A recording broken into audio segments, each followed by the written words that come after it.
Cette semaine, dans le cadre de notre capsule financière, on retrouve M. Sylvain Marleau, conseiller en placement pour la financière Banque nationale. Et cette semaine, à l'émission, on parle de conseils financiers pour les jeunes. Bonjour, M. Marleau. Bonjour, Karine. Bonjour à tous. Effectivement, cette semaine, j'ai une pensée pour les jeunes. Il m'arrive, Karine, que des clients plus âgés me demandent de rencontrer leurs enfants. Puis jaser un peu de finances avec eux autres pour les aider à partir dans le bon sens. Alors aujourd'hui, je vais donner quelques trucs aux gens qui nous écoutent. J'ai fouillé la question avec un site Internet que j'ai déjà nommé ici dans cette capsule qui s'appelle jecomprends.ca. www.jecomprends.ca, qui est développé par ma banque, la Banque nationale. C'est un site qui est bien complet. Vous savez, la vie, elle coûte cher. Hein? On commence, des fois, on a des paiements d'études. On s'achète une première auto, on a une dette auto. On aspire à s'acheter une maison, au prix que ça coûte aujourd'hui. Les enfants vont arriver, puis là, les grosses dépenses avec les enfants. Ensuite de ça, bien, on arrive sur le marché du travail, alors notre salaire est un salaire de débutant. Hein? Ce n'est pas le salaire qui va augmenter pendant 20 ans, puis qu'on va avoir à 40 à 50 ans. Alors, c'est à l'époque, probablement, qu'on est souvent bien serré. OK? Alors, je donne un petit peu quelques conseils aux gens qui nous écoutent, puis peut-être ça peut faciliter un peu leur vie au cours des prochaines années. Vous savez, c'est bien beau, les voitures sport, les voyages, les beaux vêtements, en fait, tout ce que le marketing peut nous vendre, ce qu'on peut voir à la télévision. Hein. Puis quand on est jeune, souvent, on a cette vision des objets de luxe, on aimerait ça en avoir. Bien, il y a un coût à toute chose. Puis c'est pas nécessairement toujours, en tout cas, c'est pas souvent le moment de la vie qu'on peut se payer ces objets de luxe-là. Je vous donne 10 conseils financiers pour des jeunes adultes que j'ai pris, qui ont été rédigés par M. Jean-Claude Surprenant. Okay. Un des conseils, ne partez pas en peur en voulant établir votre dossier de crédit. Il y a des banques qui vous disent empruntez parce que vous allez vous établir une réputation de crédit. Sylvain Marleau, là, puis monsieur, on s'entend là-dessus. Regardez, partez pas en peur avec ça. Là. Le meilleur dossier de crédit que vous pouvez avoir, là, c'est que si vous n'en avez pas de dette, là, puis que vous avez accumulé certains biens, vous avez un petit peu d'actifs, n'importe quelle banque va accepter de vous emprunter de l'argent. Soyez pas inquiets.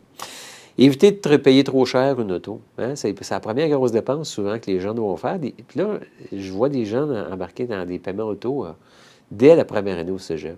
Hein? L'indépendance. Puis là, les jeunes, ils vont négliger un peu leurs études pour pouvoir travailler 15 heures à l'épicerie toute la semaine pour payer l'auto. Puis à un moment donné, s'acheter des bébés mettre dans l'auto, des radios, etc. Bien, il y a un coût à ça. Puis il y a un coût monétaire puis au niveau des énergies qu'on a.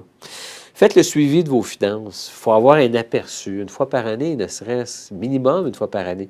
Combien j'ai eu de revenus, combien j'ai eu de dépenses, où ce qu'elle passe mon argent. Et pour vous donner un guide, pour aider à la prise de décision, quand vous aurez des bonnes dépenses à faire, est-ce que j'ai les moyens, est-ce que je ne les ai pas? Fiez-vous pas toujours aux autres là, qui sont des vendeurs de produits pour redresser vos finances. Réduisez vos dépenses non essentielles. Là, faire le tour du lait utérine, c'est le fun, mais quand on rentre dans le magasin et qu'on se met à acheter du linge, un peu n'importe quoi qu'on n'a pas toujours besoin, les argents revolent rapidement. Diminuez vos emprunts le plus possible, remboursez vos dettes le plus possible. Les autres, ils disent, quand l'école est finie, on n'a jamais cessé d'apprendre. Là. Continuez votre éducation, là. C'est important. On nous dit aussi, évitez de vous endetter avec des cartes de crédit, c'est majeur. Dès qu'on a une première carte de crédit, mettez un maximum à la carte de crédit pas trop élevé. Vous avez besoin en cas de besoin, mais il ne faut pas que ce soit votre rythme de vie qui y passe. Achetez usagé. Des fois, ça peut être des voitures, ça peut être toutes sortes de produits que vous pouvez acheter et qui vont vous coûter un peu moins cher. Puis vous êtes à l'étape, surtout dans la vingtaine, de vivre sobrement. T'sais. Commencez à économiser pour la retraite, ça c'est bien important. Des fois, je rencontre des gens, ils viennent me voir, ils ont 40 ans, puis ils sont tout contents, ils n'ont pas une scène de dette, ils ont réglé les dettes, mais ils n'ont pas fait d'épargne. Ce que j'aime mieux voir, c'est des gens qui vont finir des fois 5 ans plus tard, en mettant 45 ans au lieu de 40, de payer leurs dettes, mais qui auront mis un peu de sous de côté dès l'âge de 20 ans. Ça peut être dans le régime de l'employeur, hein? Il y a des régimes REER collectifs, il y a des retraits qui peuvent être faits sur la paye. Ça peut être vous-même dans votre compte de banque, vous pouvez vous dire, moi, chaque mois, je vais prendre les 50 $ qui va se diriger du compte conjoint, mon compte personnel, à un compte d'épargne placement. Ça, quand on fait ça, là, dès l'âge de 20 ans, là, on arrive à 40 ans, puis c'est extraordinaire. OK? Premièrement, on voit nos dettes qui ont fondu quand ça fait 20-25 ans qu'on les paye. Puis on voit notre argent qu'on s'est mis de côté qui a grandi. Alors, il y a vraiment une bonne progression. Si vous avez gagné l'argent supplémentaire, essayez de faire en sorte que l'argent supplémentaire, le deuxième emploi, ne soit pas nécessairement payer votre niveau de vie, mais peut-être pour améliorer votre situation vraiment financière. Somme toute, moi, mes idées, mon cru personnel dans tout ça, c'est que dans la vingtaine, on démarre tranquillement, puis moi, en tout cas, j'ai vécu très sobrement. Achetez-vous une petite voiture, achetez-vous pas la grosse voiture, étirez vos dépenses. Assoyez-vous sur certaines dépenses. Tu sais, j'ai un client qui m'avait dit avoir rêvé de s'acheter un bateau à un moment donné. Puis il s'était assis, puis il avait laissé passer le temps passer, puis il l'a jamais acheté. Puis le même client me disait, j'ai rêvé à un moment donné de m'acheter un gros Winnebago. Puis je me suis assis, j'ai laissé le temps passer, puis je ne l'ai jamais acheté. C'est une belle façon d'économiser. Prenez bonnes habitudes financières, et puis en procédant de cette façon-là, de 20 à 40 ans, 45 ans, le temps passe vite. Et à un moment donné, on s'aperçoit à 45 ans, wow! J'ai vieilli un petit peu, mon corps me le dit, mais mes finances aussi s'améliorent. Puis, une chose, idéalement, tentez de vous placer dans une position pour créer quelque chose. Je vous donne l'exemple d'un cultivateur qui va acheter la terre, souvent de ses parents, à l'âge de 20 ans. Il va avoir beaucoup de dettes là, pour bien longtemps.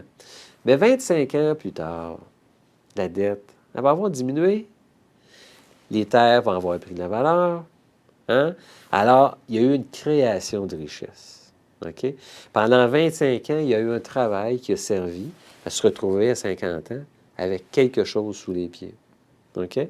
Alors, si vous êtes capable de vous placer dans une telle situation, c'est l'idéal. Puis, je terminerai en disant que l'essentiel, là, ça tient à peu de choses. Là.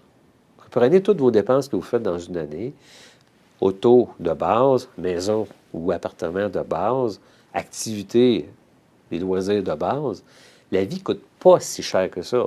Ça commence à coûter cher quand on va avoir la belle voiture. La deuxième voiture, elle aussi, ça coûte cher.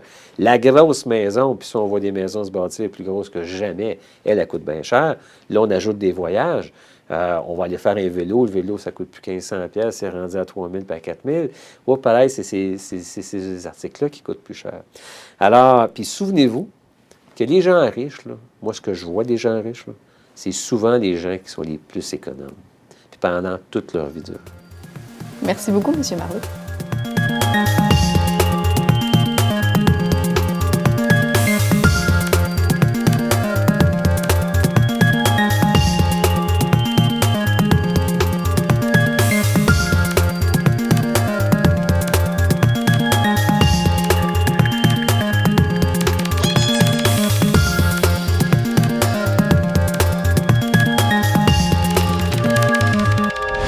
Télé Cogeco, un service exclusif aux clients de Cogeco.